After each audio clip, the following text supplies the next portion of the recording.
Selamat datang kembali di pembahasan mendalam kita.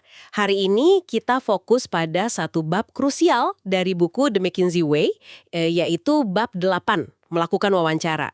Ini keahlian inti yang sering diasosiasikan sama konsultan ya, tapi sebetulnya relevansinya itu jauh lebih luas loh. Coba Anda bayangkan deh, situasi sehari-hari mungkin perlu masukan detail dari kolega buat proyek, atau pengen memahami perspektif atasan lebih dalam, atau ya sekedar mencoba menggali informasi dari seseorang pas rapat. Nah, teknik wawancara yang efektif seperti yang diurai di buku ini, itu jadi kunci buat mengisi celah pengetahuan. Kan nggak semua bisa didapat cuma dari baca laporan atau data aja. Yuk kita gali bareng-bareng gimana buku ini membedah wawancara, bukan sebagai obrolan biasa ya, tapi sebagai sebuah proses terstruktur gitu, buat dapat informasi berharga. Tepat sekali. Yang menarik memang dari pendekatan di buku ini, wawancara itu diperlakukan sebagai keterampilan. Sesuatu yang bisa dipelajari, dilatih, terus diasah secara sistematis. Tujuannya juga jelas banget. Mengakses pengetahuan praktis di lapangan, dapetin wawasan yang seringkali tidak tertulis, dan juga buat memvalidasi atau menguji hipotesis awal yang mungkin kita udah punya. Intinya sih soal efisiensi dan efektivitas ya, dalam ngumpulin informasi berkualitas tinggi. Memanfaatkan pengalaman dan pengetahuan orang lain secara optimal. Dan dia, seperti banyak hal di dunia McKinsey, dasarnya itu persiapan yang matang. Buku ini benar-benar menekankan pentingnya kita tahu persis kenapa kita perlu ngobrol sama seseorang, dan apa sih hasil spesifik yang pengen kita bawa pulang dari percakapan itu.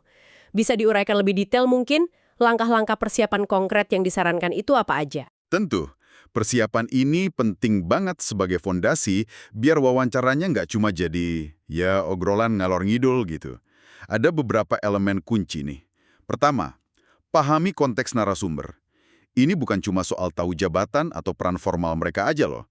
Buku ini menyarankan kita juga perlu paham, kalau memungkinkan ya, perspektif atau mungkin agenda atasan mereka. Kenapa? Karena ini bisa ngasih petunjuk penting soal motivasi tersembunyi atau batasan yang mungkin nggak diucapkan atau bahkan tekanan yang lagi dihadapi si narasumber. Paham konteks ini bantu kita menafsirkan jawaban mereka lebih akurat. Oh, itu poin menarik. Jadi bukan cuma tentang orang yang kita wawancarai aja ya, tapi juga ekosistem di sekitarnya. Terus gimana dengan alat bantunya pas wawancara? Nah, itu masuk ke langkah kedua. Siapkan panduan wawancara atau interview guide. Penting nih dicatat. Ini bukan skrip kaku yang harus dibaca plek-petik-plek ya. Bayanginnya ini kayak peta jalan aja, daftar topik utama, pertanyaan kunci, atau area yang pengen Anda eksplorasi. Tujuannya ya biar diskusinya tetap fokus ke hal-hal paling relevan sama tujuan Anda, dan Anda nggak lupa nanyain sesuatu yang vital gitu. Panduan ini sebaiknya isinya pertanyaan terbuka, yang mendorong penjelasan, bukan cuma yang jawabannya iya atau tidak. Jadi ada struktur, tapi tetap fleksibel. Peta jalan, bukan skrip. Oke, analogi yang bagus itu. Berarti masih ada ruang dong ya buat improvisasi dan ngikutin alur percakapannya. Justru itu intinya.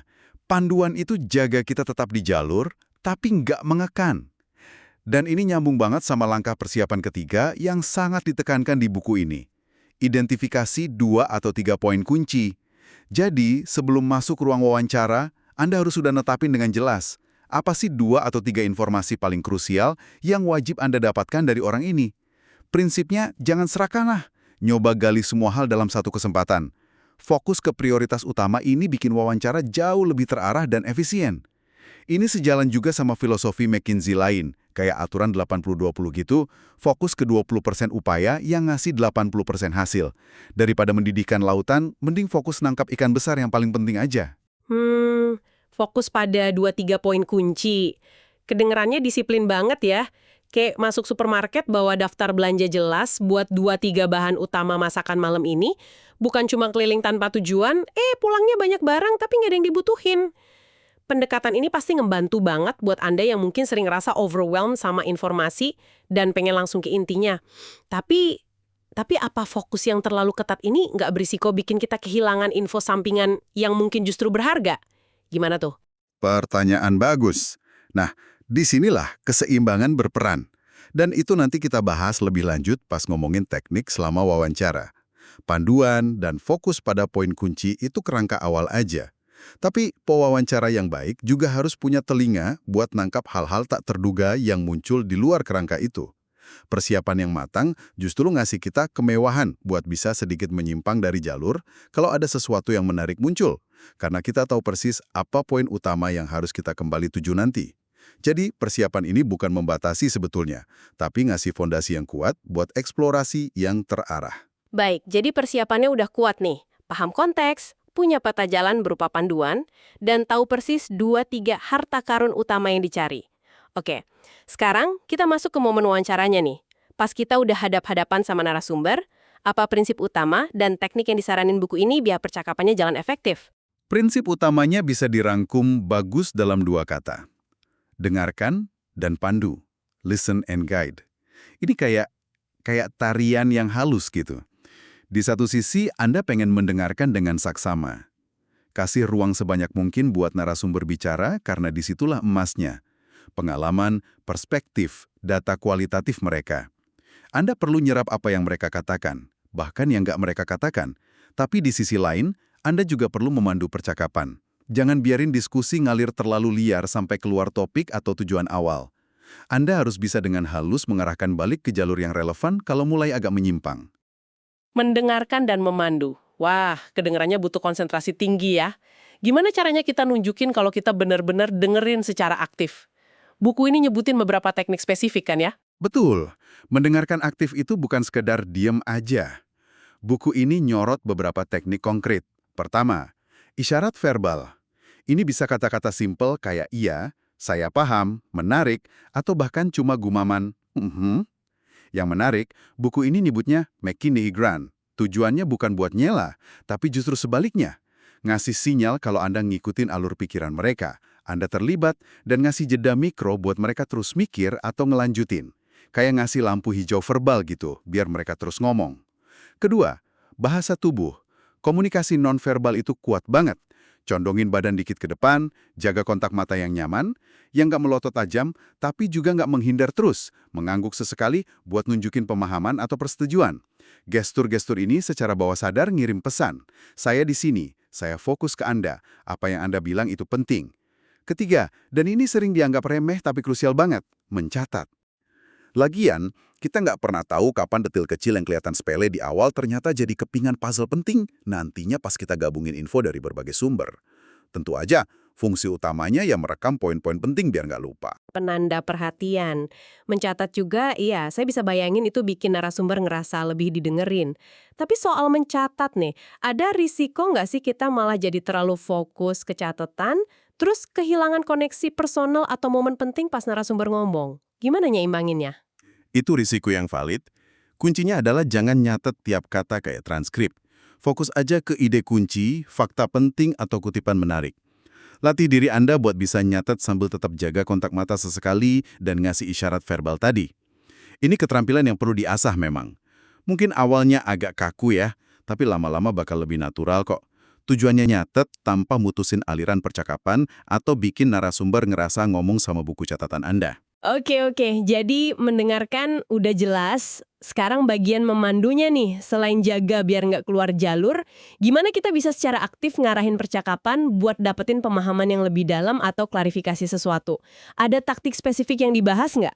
Ada beberapa taktik yang berguna banget dan sering dipakai. Salah satunya parafrasa. Ini teknik simpel tapi efektif. Anda ulangi poin penting yang baru aja disampaikan narasumber, tapi pakai kata-kata Anda sendiri. Misalnya, jadi kalau saya tangkap dengan benar nih, tantangan utamanya itu X karena Y ya, begitu. Manfaatnya banyak. Pertama, mastiin Anda paham dengan benar. Kedua, nunjukin ke narasumber kalau Anda beneran dengerin dan berusaha pasang. Ketiga, ngasih mereka kesempatan buat ngoreksi atau nambahin nuansa kalau interpretasi Anda kurang pas. Parafrase ya, kayak semacam checkpoint pemahaman gitu ya, masuk akal banget. Ada lagi teknik lain yang menonjol? Ada satu lagi yang cukup terkenal dan dibahas di buku ini, yaitu taktik Columbo. Dinamain dari karakter detektif TV ikonik itu yang sering pura-pura agak bingung atau naif buat mancing info lebih lanjut.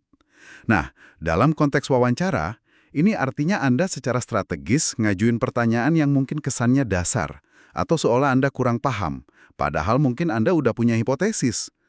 Tujuannya bisa macem-macem.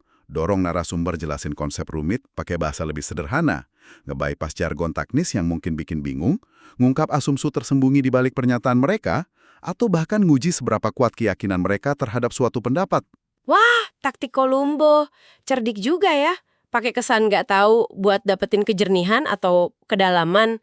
Tapi, eh, ada batasannya nggak sih? Maksud saya, kalau keseringan dipakai, bukannya bisa kesannya kita nggak kompeten atau malah manipulatif. Gimana jaga biar teknik ini tetap etis dan efektif? Pertanyaan kritis yang bagus itu. Tentu ada batasannya. Kuncinya di penggunaan yang strategis dan tulus niatnya. Tujuannya bukan buat ngejebak atau mempermalukan narasumber ya, tapi murni buat klarifikasi dan pemahaman mendalam. Kalau Anda beneran belum paham, ya nanya secara polos itu wajar.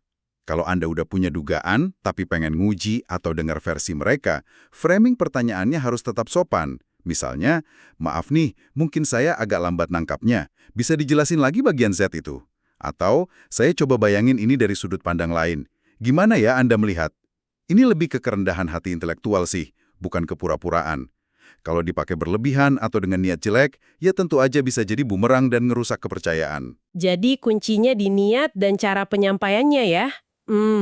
Ini membawa kita ke aspek yang penting banget dalam wawancara, sisi manusianya. Buku ini kan juga nyinggung fakta kalau narasumber itu bisa aja ngerasa cemas, terintimidasi, atau defensif kita pas diwawancara. Mungkin mereka ngerasa lagi diadili atau performa mereka dinilai. Gimana pendekatan McKinsey dalam mengelola dinamika psikologis dan kekuasaan ini secara bertanggung jawab? Ini aspek krusial banget. Dan buku ini ngasih perhatian khusus ke situ. Menghormati narasumber dan ngelola kecemasan mereka, itu kunci buat dapetin informasi yang jujur dan mendalam. Ada beberapa prinsip etis dan praktis yang disarankan. Pertama, hindari gaya interogasi. Ciptain suasana percakapan yang lebih kolaboratif dan setara. Jangan kayak pemeriksaan silang di pengadilan. Gunakan nada bicara yang ramah, ajukan pertanyaan dengan sopan, hindari pertanyaan yang nyudutin. Tujuannya bangun jembatan bukan tembok. Kedua, hati-hati banget sama pertanyaan sensitif, terutama di awal. Jangan langsung nembak dengan pertanyaan yang mungkin dianggap ngancam, terlalu pribadi atau nyentuh area kegagalan. Bangun raport dan kepercayaan dulu. Pertanyaan kayak, jadi apa sih sebenarnya kontribusi signifikan Anda di proyek ini? Mungkin lebih baik ditanyain setelah suasana lebih cair dan narasumber udah ngerasa lebih nyaman buat berbagi. Oke, bangun kepercayaan dulu sebelum masuk ke area yang mungkin sensitif ya. Masuk akal. Apalagi? Ketiga, jelasin manfaatnya buat mereka atau organisasi. Kalau relevan dan memungkinkan, ya tunjukin gimana informasi yang mereka kasih itu bakal berkontribusi ke gambaran yang lebih besar. Misalnya, buat nemuin solusi yang bisa perbaiki proses kerja, ningkatin efisiensi tim, atau bantu organisasi capai tujuannya. Ini ngasih mereka semacam investasi gitu dalam wawancara tersebut, bukan sekedar ngerasa dieksploitasi datanya. Keempat, ada konsep tawarkan timbal balik, quid pro quo. Tapi ini harus dilakuin dengan sangat hati-hati dan etis ya. Kalau memungkinkan, Anda bisa nawarin buat berbagi kembali beberapa temuan umum yang sifatnya nggak rahasia ya, dari studi Anda yang mungkin relevan atau berguna buat mereka nanti. Ini nunjukin kalau hubungan ini sifatnya dua arah. Tapi yaitu, janji ini harus realistis dan nggak melanggar kerahasiaan. Dan yang paling mendasar sih, jangan pernah eksploitasi ketakutan atau posisi. Sebagai pewawancara, apalagi dari firma konsultan ternama gitu, Anda mungkin secara otomatis dianggap punya kuasa lebih. Penting banget buat sadar sama dinamika ini dan nggak menyalahgunakannya. Gunakan posisi Anda buat bangun hubungan baik. Ciptain rasa aman, bukan buat nekan atau ngintimidasi. Buku ini bahkan muat anekdot soal seorang manajer klien yang tangannya gemeteran hebat pas nuangin kopi buat pewawancara McKinsey. Sampai teko harus nempel di cangkir biar nggak tumpah. Ini ilustrasi nyata betapa gugupnya seseorang bisa jadi dalam situasi wawancara dan betapa pentingnya empati dari pihak pewawancara. Wah, anekdot kopi tuh kuat banget ya. Benar-benar ngambarin potensi kecemasan yang bisa muncul dan pentingnya kita sebagai pewawancara buat peka serta nyiptain suasana nyaman. Ini nunjukin kalau wawancara tuh bukan cuma soal teknik nanya ya, tapi juga kecerdasan emosional. Nah, anggaplah wawancara udah jalan lancar nih, info kunci udah dapet, narasumber ngerasa dihargai. Udah selesai gitu aja. Ternyata buku ini nekenin satu langkah penutup yang mungkin sering kelewat. Ngirim catatan terima kasih. Kenapa sih hal simpel ini dianggap penting banget? Anda benar, kelihatannya kayak formalitas kecil ya. Tapi dalam metodologi McKinsey, langkah ini punya beberapa fungsi strategis loh. Pertama, dan yang paling jelas, ini soal sopan santun dan profesionalisme. Ngucapin makasih secara tertulis setelah seseorang luangin waktu berharganya, itu etiket dasar lah dalam bisnis yang nunjukin penghargaan. Ini ninggalin kesan positif. Kedua, ini penting buat menjaga hubungan jangka panjang. Catatan terima kasih itu cara elegan buat melihara koneksi yang udah kebangun selama wawancara. Kita nggak pernah tahu kapan mungkin perlu hubungi orang itu lagi buat klarifikasi tambahan, info baru, atau bahkan buat proyek lain di masa depan. Catatan ini jaga pintu komunikasi tetap terbuka dan hangat. Ketiga, ada fungsi praktisnya juga. Bisa jadi kesempatan buat klarifikasi singkat atau follow-up. Kalau setelah ngerenungin hasil wawancara, ada satu poin kecil yang masih bingung, atau Anda lupa nanya detail minor, catatan terima kasih bisa jadi wahana yang halus buat nanyain lagi, tanpa kesan nuntut atau perlu jadwalin pertemuan lagi. Misalnya, makasih banyak ya atas waktunya tadi, saya sangat menghargai insight Anda soal proses X. Cuma, buat mastiin pemahaman saya nih, apakah data Y yang Anda sebut tadi ada di laporan Z? Gitu contohnya. Terakhir, buat pewawancara sendiri, proses nulis catatan terima kasih ini fungsinya kayak semacam rekaman tertulis ringkas dan pemaksaan disiplin juga. Ini dorong Anda buat segera ngerangkum poin-poin kunci atau takeaways utama dari wawancara selagi masih segar diingatan. Buku ini nyaranin buat ngirimnya secepat mungkin, idealnya sih dalam 24 jam setelah wawancara. Formatnya bisa fleksibel kok, bisa email formal atau bahkan catatan tulisan tangan kalau konteksnya memungkinkan dan lebih personal, tergantung hubungan Anda sama narasumbernya. Oh, jadi catatan terima kasih itu bukan sekedar basa-basi ya, tapi punya nilai strategis buat jaga hubungan, klarifikasi, dan bahkan bantu kita proses informasi. Menarik banget ya gimana setiap detail dalam proses ini dipikirin. Kalau gitu, mari kita coba rangkum ya. Jelas banget kalau wawancara yang efektif menurut panduan The McKinsey Way ini bukanlah sekedar ngobrol santai. Ini sebuah proses yang terencana dan terstruktur, sebuah keterampilan yang bisa diasah. Mulai dari persiapan yang matang banget, tahu tujuan, kenali konteks, siapin panduan fokus ke poin kunci. Terus dilanjutin sama eksekusi yang cermat pas wawancara, nyiimbangin antara dengerin secara aktif dengan semua tekniknya, dan mandu percakapan pakai taktik kayak parafrase dan kolombo tadi. Nggak lupa ngelola aspek manusianya dengan penuh empati dan etika, sadar sama potensi kecemasan narasumber, dan ditutup dengan langkah profesional kayak catatan terima kasih. Ini perpaduan antara disiplin, metodologis, strategi bertanya, dan yaitu tadi, kecerdasan emosional. Nah, buat Anda yang dengerin nih, coba refleksikan sejenak deh. Pikirin interaksi Anda berikutnya di tempat kerja atau bahkan di luar kerjaan, di mana Anda perlu dapetin informasi atau pemahaman dari orang lain. Mungkin pas briefing proyek, diskusi evaluasi kinerja, minta feedback, atau bahkan sekedar ngobrol sama teman buat pahamin masalah mereka. Gimana ya teknik-teknik yang kita bahas tadi? Persiapan terfokus, dengerin dan pandu, parafrase, mungkin sesekali gaya Kolumbo, kesadaran akan kecemasan orang lain, sama follow-up yang baik bisa bantu Anda secara pribadi buat gali wawasan lebih dalam, dapetin info lebih akurat, sekaligus bangun hubungan yang lebih kuat dan saling menghargai. Yang menarik buat direnungkan lebih lanjut dari semua ini, sebetulnya adalah bagaimana kerangka kerja wawancara yang sangat terstruktur ini ya, seperti yang diurai di buku ini, pada intinya kan dirancang buat satu tujuan, mengekstrak informasi penting seefisien dan seefektif mungkin. Ini pendekatan yang sangat logis dan berorientasi pada hasil, yang tentu berguna banget dalam banyak konteks profesional. Tapi, ini juga munculin sebuah pertanyaan penting nih buat Anda bawa pulang dan renungkan. Dalam interaksi Anda sehari-hari, gimana Anda menavigasi keseimbangan antara kebutuhan buat ngajuin pertanyaan terstruktur demi dapetin data atau info spesifik yang Anda butuhin, dengan upaya tulus buat bangun koneksi manusiawi yang otentik? Gimana Anda mastiin kalau Anda dapetin wawasan yang diperlukan tanpa secara nggak sengaja bikin orang lain ngerasa cuma sebagai objek studi atau sumber data, tapi sebagai mitra yang dihargai dalam sebuah percakapan? Nemuin titik keseimbangan yang pas antara struktur dan empati, antara efisiensi dan koneksi? Mungkin itulah inti dari seni wawancara yang sesungguhnya.